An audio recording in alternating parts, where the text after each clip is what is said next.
Halo, perkenalkan nama saya Wanda Mahina, NIM 68 2018 dari Prodi Sistem Informasi Fakultas Teknologi Informasi. Saat ini saya akan menjelaskan tentang manajemen risiko pada studi kasus BPR Ambarawa Harta Sarana. Pertama, saya akan masuk pada penjelasan profil tentang BPR Ambarawa Harta Sarana. Saya bagi penjelasan profil ini ke dalam 3 bagian, yaitu latar belakang, tujuan, dan juga struktur organisasi dari BPR. Bagian pertama yaitu latar belakang berdirinya BPR Ambarawa. BPR Ambarawa resmi berdiri pada tanggal 13 Agustus tahun 1993 setelah mendapatkan pengesahan dari Departemen Kehakiman pada tanggal 31 Desember 1992. BPR Ambarawa berdiri dengan pemikiran bahwa sebagian besar masyarakat di sana menggeluti usaha pertanian, peternakan maupun perdagangan, namun usaha yang mereka geluti kurang berkembang karena minimnya modal yang mereka dapatkan. Sehingga itu BPR Ambarawa didirikan untuk membantu mereka dalam mengembangkan usaha mereka. Terdapat beberapa pelayanan dalam bentuk jasa perbankan yang diberikan oleh BPR Ambarawa, yaitu jasa tabungan atau deposito dan juga jasa kredit. Terdapat 2 tujuan dari berdirinya BPR Ambarawa. Yang pertama adalah membantu mengembangkan usaha masyarakat, usaha yang mereka geluti seperti yang telah dijelaskan tadi, yaitu usaha pertanian, peternakan, dan perdagangan. Yang kedua adalah BPR Ambarawa berdiri sebagai faktor pendukung pertumbuhan industri yang digeluti oleh masyarakat sekitar. Kemudian masuk pada penjelasan berikutnya, yaitu struktur organisasi BPR. Organisasi BPR Ambarawa memiliki struktur organisasi, yaitu yang pertama rapat anggota, kemudian dewan pengurus, kemudian pimpinan BPR Ambarawa, dan kemudian kepala kantor, dan terbagi menjadi 4 bagian utama, yaitu kepala bagian operasional, bagian pembukuan, kepala bagian kredit, dan kepala bagian marketing. Untuk kepala bagian operasional, di bawahnya terdapat 2 bagian, yaitu teller dan juga kasih dana. Untuk kasih dana terdapat 3 bagian, yaitu bagian deposito, administrasi tabungan, koordinator kolektor tabungan, yang di bawahnya yaitu kolektor tabungan. Kemudian bagian pembukuan, dan ketiga kepala bagian kredit yang terbagi menjadi 3 bagian, yaitu administrasi kredit, pengawas, dan juga analisis kredit. Dan untuk kepala bagian marketing terdapat 2 bagian utama, yaitu customer service dan juga marketing. Kemudian masuk pada bagian berikutnya, yaitu sistem kredit BPR Ambarawa Harta Sarana. Sistem kredit BPR Ambarawa terdiri dari 3 prosedur, yaitu yang pertama prosedur pengajuan kredit, yang kedua prosedur dropping kredit, yang ketiga prosedur pembayaran angsuran kredit. Secara garis besar, prosedur pengajuan kredit merupakan pengajuan kredit yang diajukan oleh nasabah melalui teller, dan kemudian akan diproses datanya di lapangan oleh petugas lapangan, dan kemudian harus mendapatkan persetujuan dari komite kredit serta direktur. Berlanjut ke prosedur berikutnya, yaitu prosedur dropping kredit. Setelah mendapatkan persetujuan dari direktur, maka direktur akan menyerahkan beberapa berkas persyaratan kredit ke bagian administrasi. Bagian administrasi akan menginput data nasabah ke dalam menu master nasabah, dan juga administrasi kredit akan melakukan pembukaan rekening baru nasabah. Setelah itu akan berkas-berkas persyaratan akan diserahkan kepada bagian pembukuan.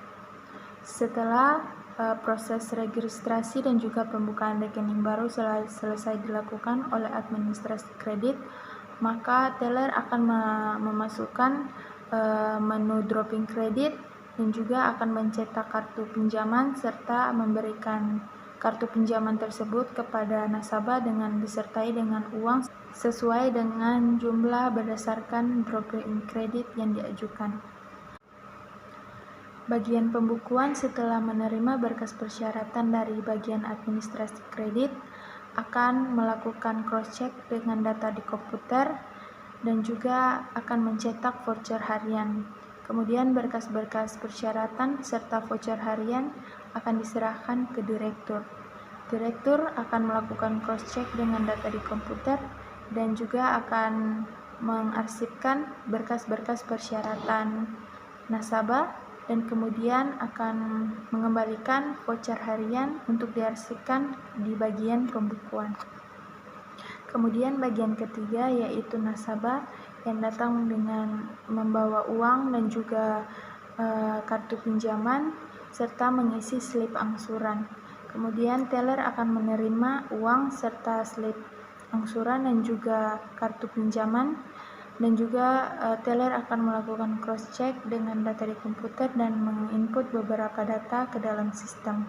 Setelah itu, teller akan mengembalikan kartu pinjaman kepada nasabah dan juga akan menyimpan uang di brankas dan menyerahkan slip angsuran ke bagian pembukuan. Bagian pembukuan akan melakukan cross-check dengan data di komputer dan juga akan membuat voucher harian yang nantinya akan diserahkan ke direktur. Direktur akan menerima voucher harian dan juga slip angsuran, dan juga direktur akan melakukan cross-check dengan data yang ada di komputer.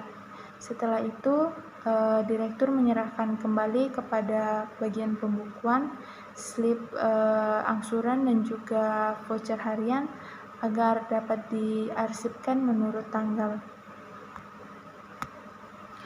Kemudian pada bagian yang ketiga saya akan membahas bagian manajemen risikonya, yaitu register risk berdasarkan framework ISO 31000 yang nantinya akan digunakan dalam manajemen risiko pada BPR Ambarawa.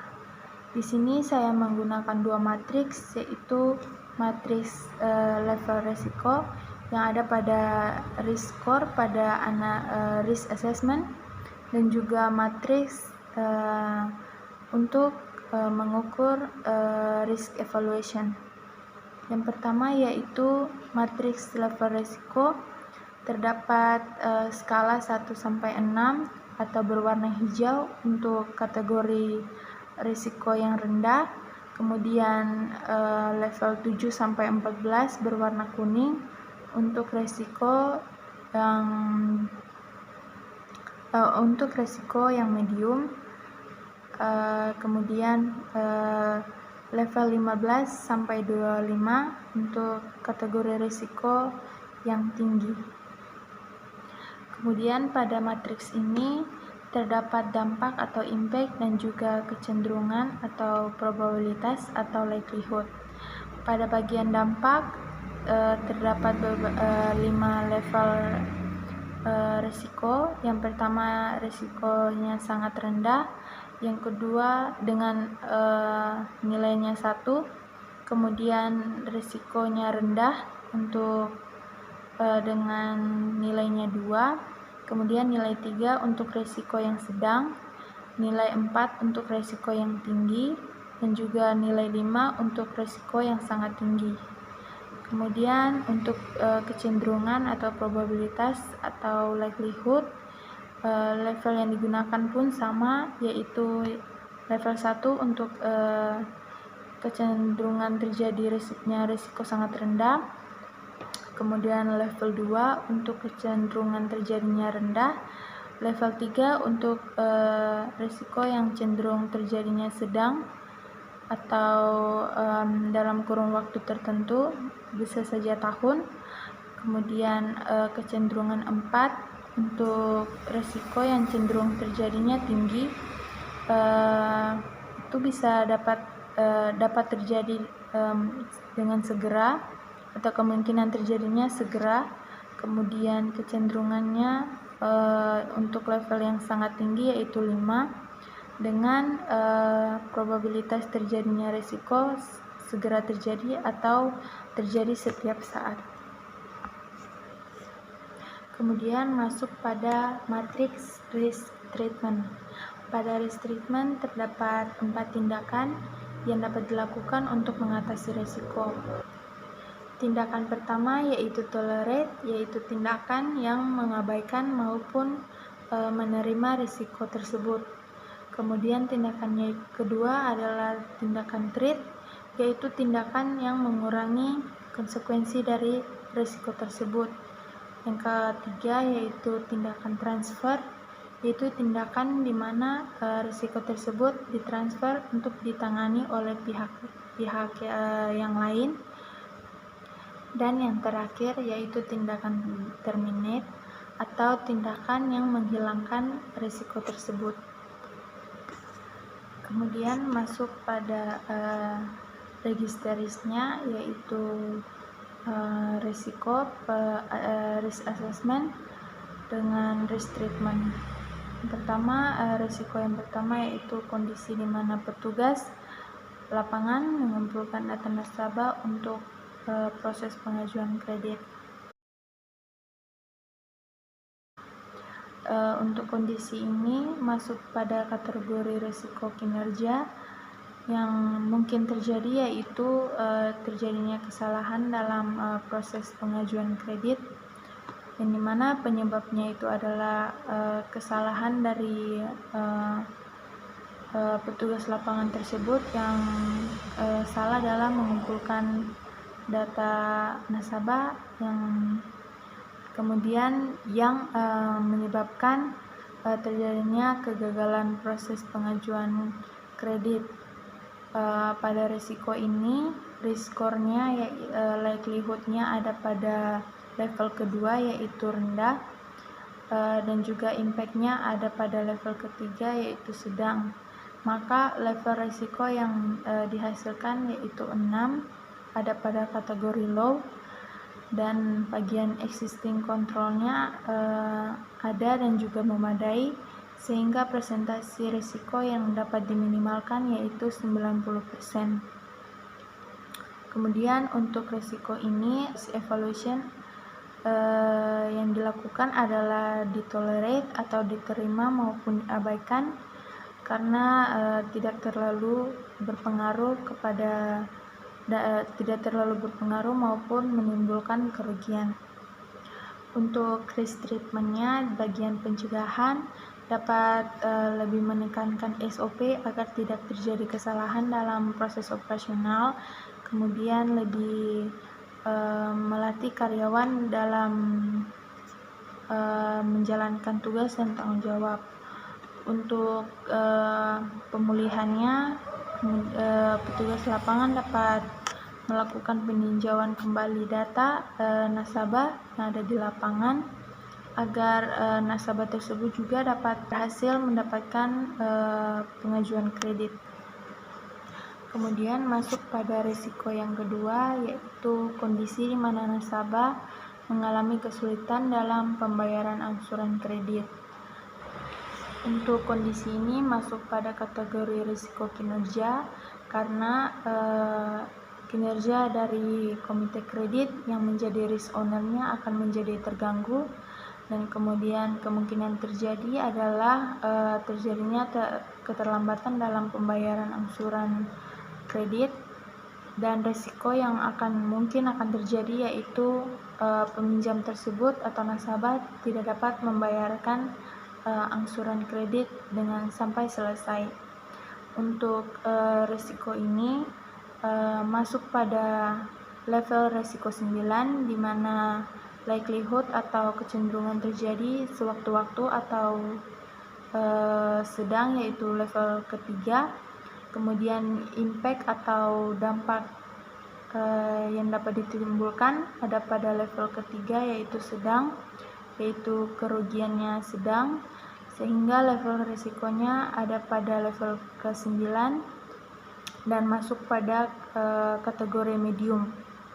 Kemudian existing controlnya belum memadai dan juga tidak ada, sehingga presentasi dari risiko yang dapat diminimalkan yaitu 0%.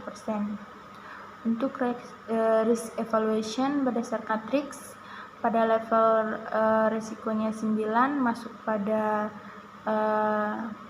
risk evaluation yaitu treat, dan juga risk treatment yang digunakan yaitu tindakan pencegahannya.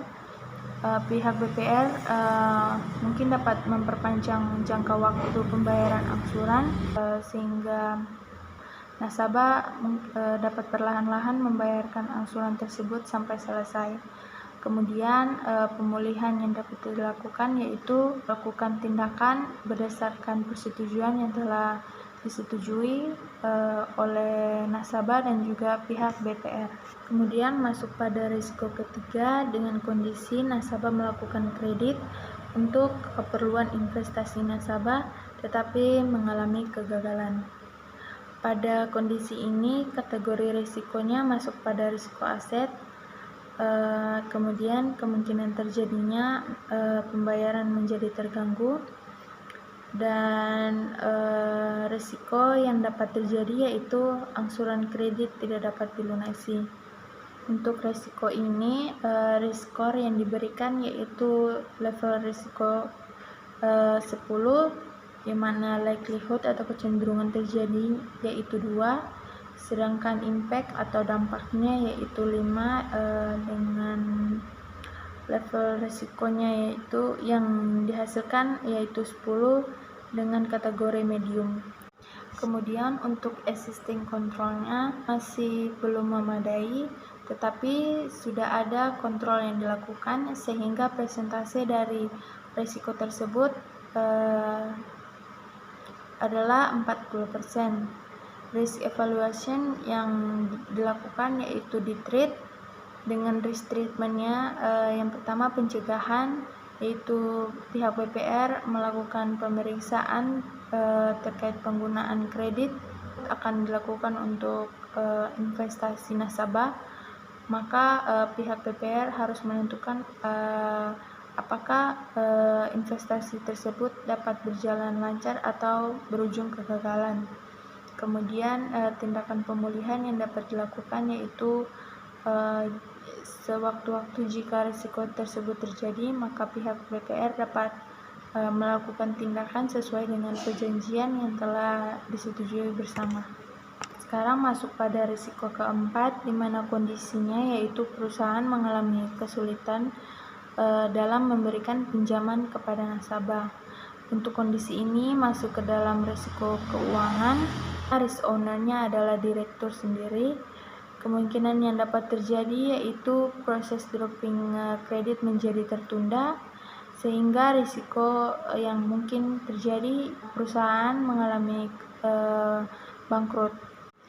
Untuk risiko ini risk score-nya ada pada level risiko 15 dengan kategori red berwarna merah, yang dimana impact atau dampaknya ada pada level kelima atau sangat tinggi dengan kerugian yang sangat besar.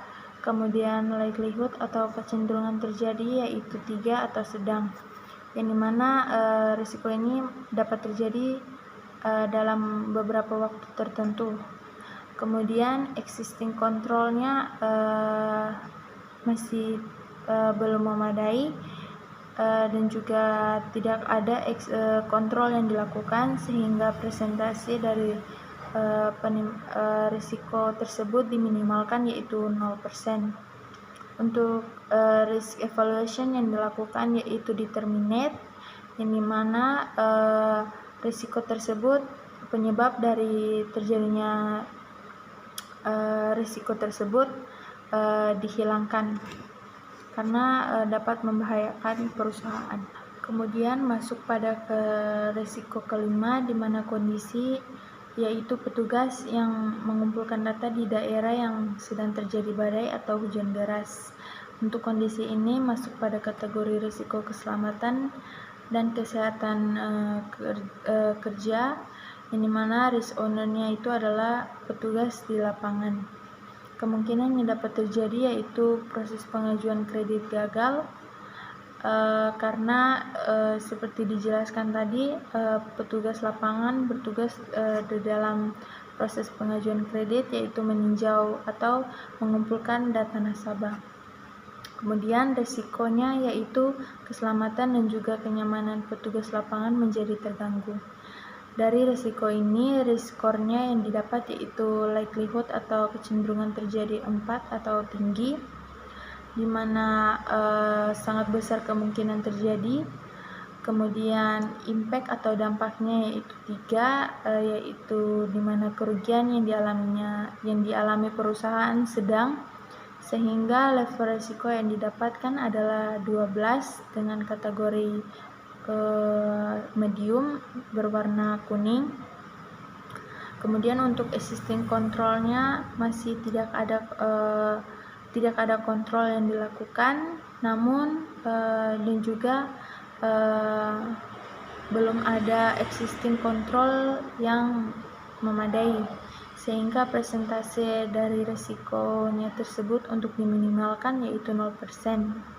Untuk risk evaluation-nya itu ada pada tindakan treatment, di mana risk treatment-nya yaitu pencegahan dengan melakukan prosedur kerja, membuat dan juga melakukan prosedur kerja tersebut saat terjadi bencana alam yang dapat mengganggu operasional kerja oleh petugas lapangan.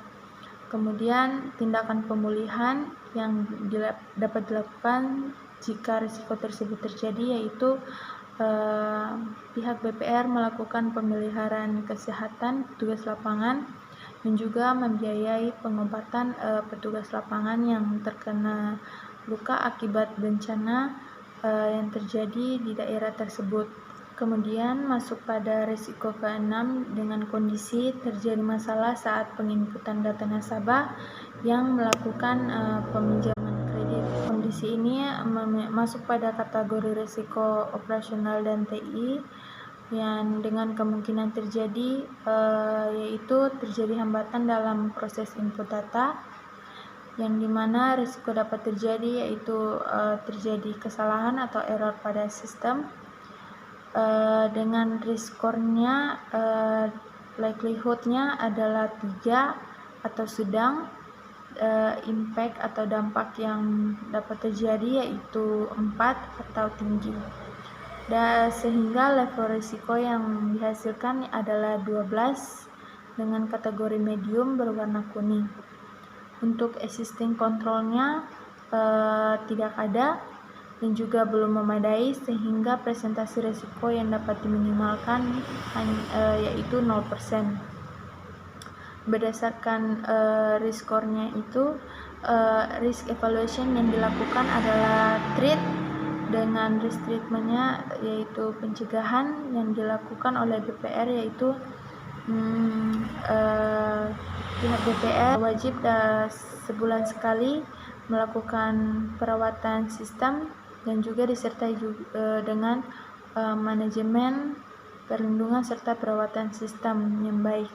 Untuk tindakan pemulihan saat risiko tersebut terjadi, yaitu dapat mencari letak kesalahan atau error pada sistem, kemudian juga memperbaiki kesalahan tersebut, dan juga pihak BPR memperkuat keamanan sistem agar tidak terjadi kesalahan atau error dalam sistem.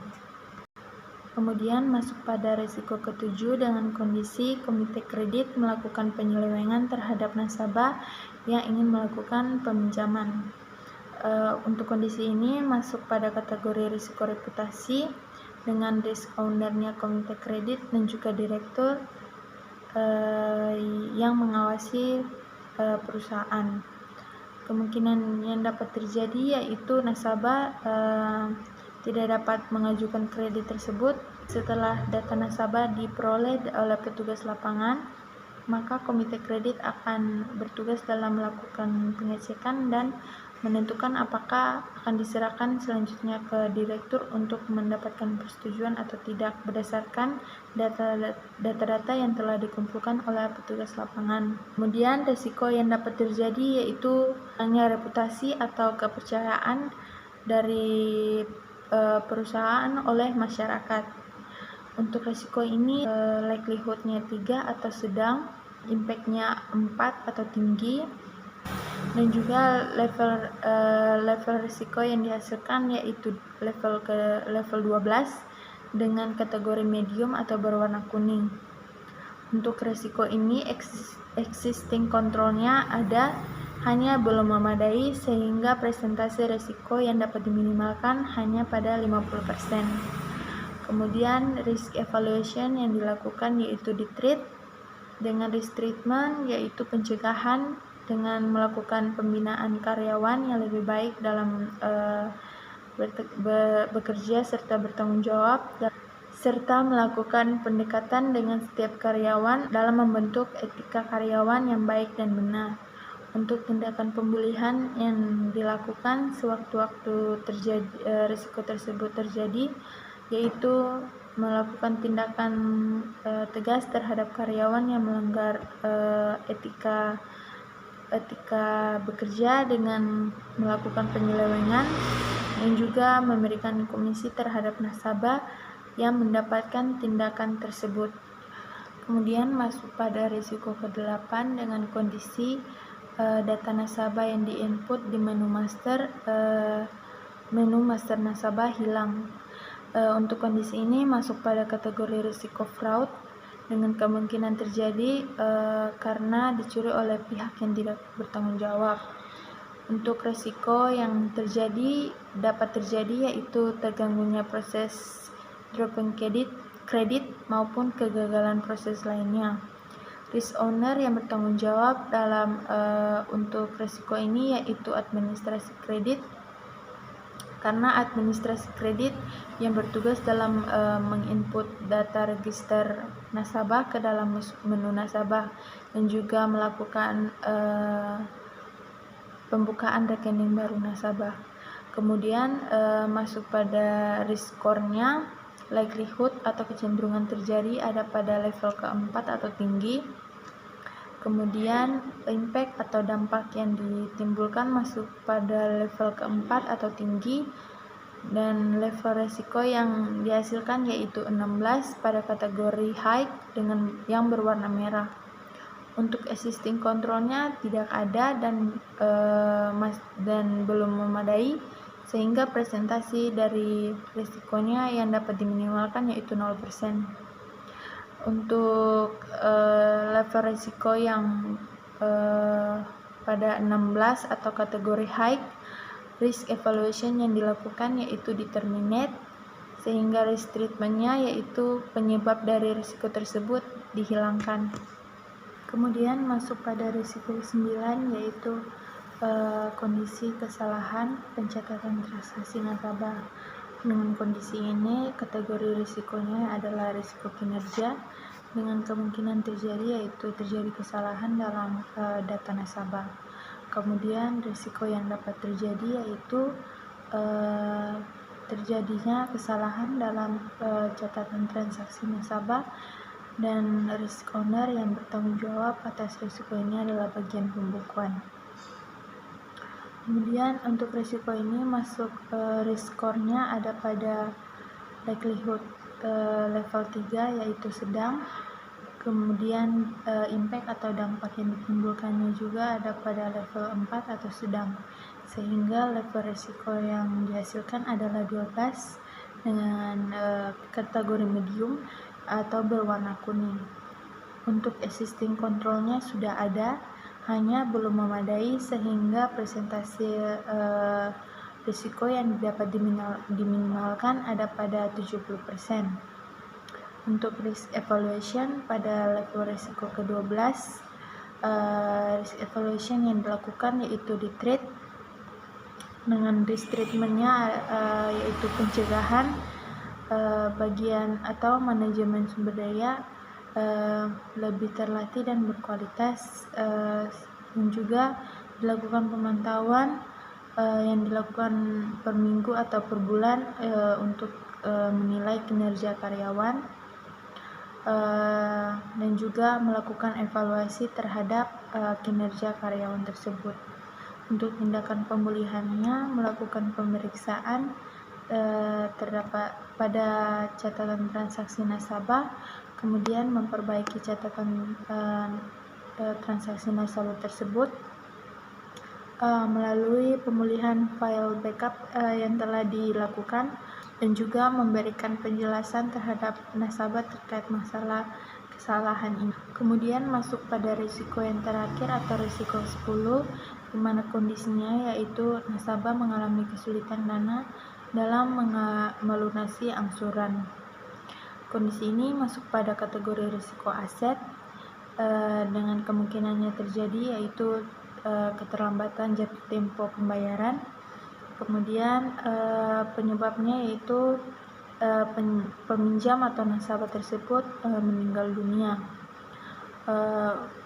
Untuk resikonya yang dapat terjadi yaitu kredit tersebut mungkin saja tidak dapat dilunasi oleh peminjam karena peminjam telah meninggal dunia.